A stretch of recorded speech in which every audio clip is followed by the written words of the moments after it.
Hi, this is Lynn McCool, and today I want to talk to you about some of the important concepts in chapters 1 and 2. Chapter 1 talks about this idea of an engaged citizen, and this idea of the engaged citizen comes from Aristotle and his concept of rhetorical public discourse. And your book defines engaged citizen is that person that is an active participant in the democratic process of debate, deliberation, and persuasion as it relates to issues of public concern. We also want to touch on the Aristotelian idea of ethics of rhetoric. For Aristotle, the ethics of rhetoric are determined by how well a speaker has fully considered the broader consequences of his or her actions beyond the immediate moment and has acted conscientiously with respect to that evaluation.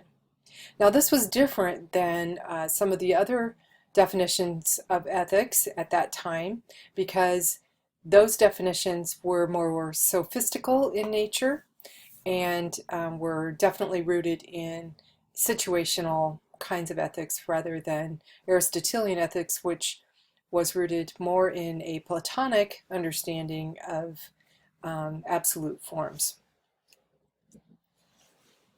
Your book also makes a distinction between public speaking and rhetorical public speaking.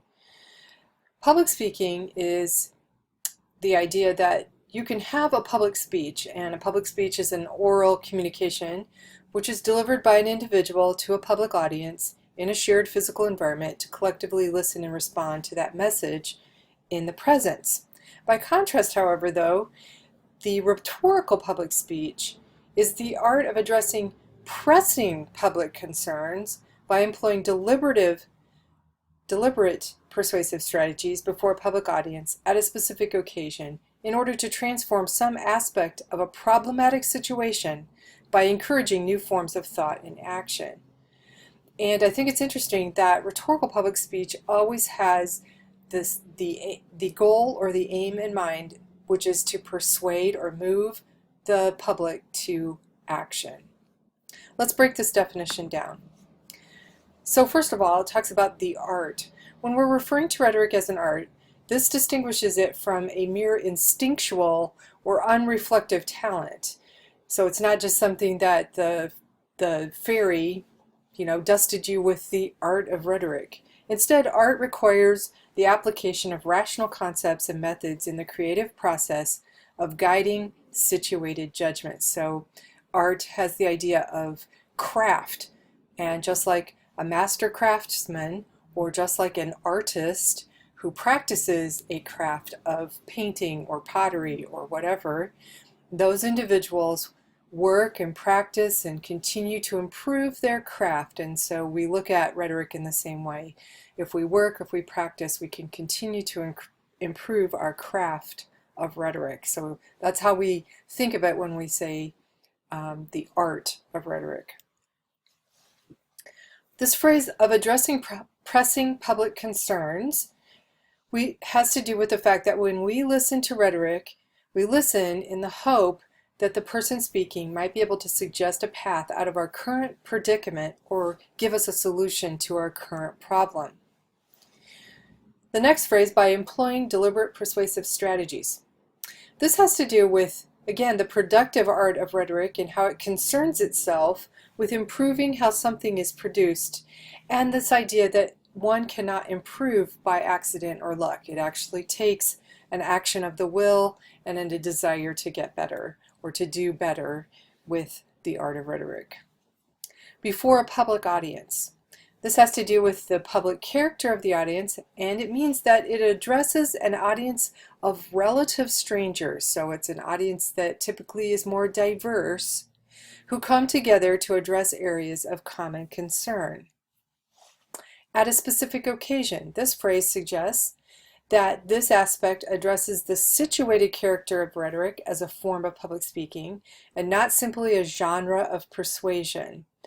Rhetorical public speech more narrowly refers to rhetoric delivered in the physical presence of others in order to transform some aspect of a problematic situation. This phrase has to do with the idea that rhetoric seeks to change some aspect of the natural or social environment that is felt to be problematic by members of the public, by encouraging new forms of thought and action. This phrase suggests or means that by which rhetoric transforms that environment is by encouraging other people to change their attitude toward the objective things in the world. And of course, again, that's the goal of rhetoric, is to move people to action. Your book also talks about something called speech genres, and you have a writing assignment that asks you to consider the speech genre of your particular speech artifact that you've chosen.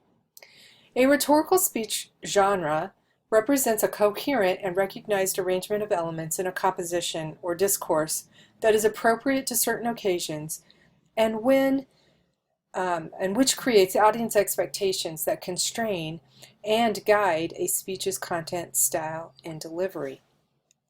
If you want the short version of speech genre, basically what a speech genre is it is a stable pattern that exists and is used in a certain context and situation. So for example, think of the eulogy, which is a particular speech genre.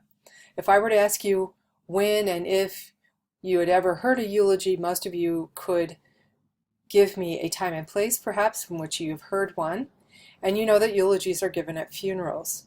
It would be ridiculous to think that a eulogy would be given at, let's say, a baby's baptism or a baby dedication or a wedding toast. So eulogies have a particular form, they have a particular function. In other words, they're designed, that particular speech is designed to do something at that particular moment and in that situated context. Aristotle's genres thus corresponded to these circumstances. So Aristotle recognized that there were different genres of speeches, but he categorized them. He was well known for his ability to analyze and categorize the natural world that he observed around him. And with public speaking, he also created 3 basic categories of speeches that various genres would fit underneath. The first category is the forensic speech, which occurred in law courts. It dealt with the past, and it addressed matters of both justice and injustice. The second is deliberative speech. This occurred in the assembly. It deals with future things, and it addresses matters of the expedient and the inexpedient. And finally, epideictic speech, which occurred at ceremonial events and dealt with the present, or it could deal with the eternal, and it addressed matters of either praise or blame. And it could even be a playful kind of a speech where they're playfully praising or blaming something. Didn't necessarily have to be people. It could have been animals or objects or things. For us today, though, genre is definitely determined by audience and occasion. And the thing that I want you to take away from this is that Aristotle's crucial insight is his definition of genre, not by the qualities of the speech itself, but by the expectations of the audience under the circumstances of that occasion. And of course, that goes back to my simple definition of genre, which is that it is a stable pattern which occurs within certain kinds of situations.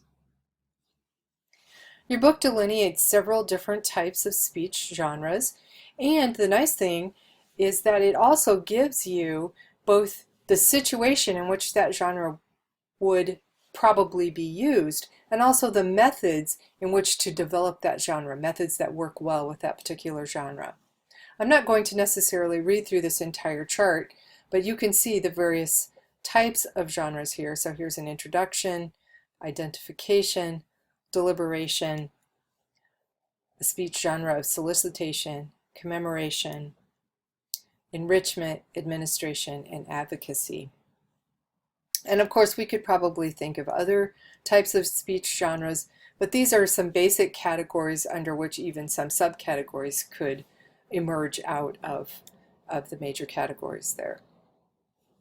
The next thing that I want to point out to you is something that your book talks about, which is public memory.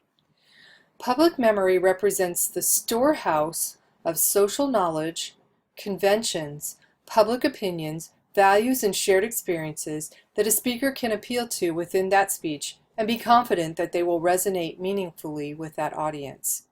Public memory is a very powerful tool in the speechmaker's toolkit, if I can use that metaphor, because it allows the speaker to tap into commonly held assumptions. It allows the speaker to tap into common emotions, to a specific reference to an event or a public figure or something else that might exist in public memory. So public memory represents those memories that are handed down from generation to generation, usually through stories and phrases and rituals that attempt to preserve the past and the present. And of course, today we have an even greater preservation of public memory because of our ability to audio and video record events. Next, I'm going to show you a slide that is part of public memory. So I'm going to ask this question. How many of you know what this image is a portrayal of? Well, if you guessed that this was an image from the funeral procession of JFK, you would be correct. And in the center here, this is a very famous picture. This is John F. Kennedy's son, John, who is saluting his father's coffin as it passes in front of him. And this particular image has become iconic in American public memory. Something that's interesting to think about when we think about images is that visuals connect rhetorically via logos, pathos, and ethos of an argument. Because, as one rhetorician, Richard Weaver, suggests, visuals arise out of history and deal with sentiment. For example, the rhetorician Janice L. Edwards analyzes this image of the young Kennedy as he salutes his father's coffin during the funeral procession. Edwards claims that the salute image functions rhetorically because it displays attention. It displays attention between its truth value and its symbolism. So I'm going to let that sink in for a minute. His salute there displays attention between its truth value and its symbolism. Not only is this tension rhetorical, but also once the association between a particular image and a value is created and internalized, the image becomes a symbol for the abstract. Now that's something else I want you to consider. In what way is this particular image of little John or John F. Kennedy III, how has this become symbolic or iconic? Well, Edwards would suggest that it becomes a symbol for the abstract value, and it can be used to trigger its associated emotions. And furthermore, visual arguments are connected to cultural memory, or in this instance, your book calls it public memory, because specific visual images linger in the collective memory of audiences as representatives of their subjects.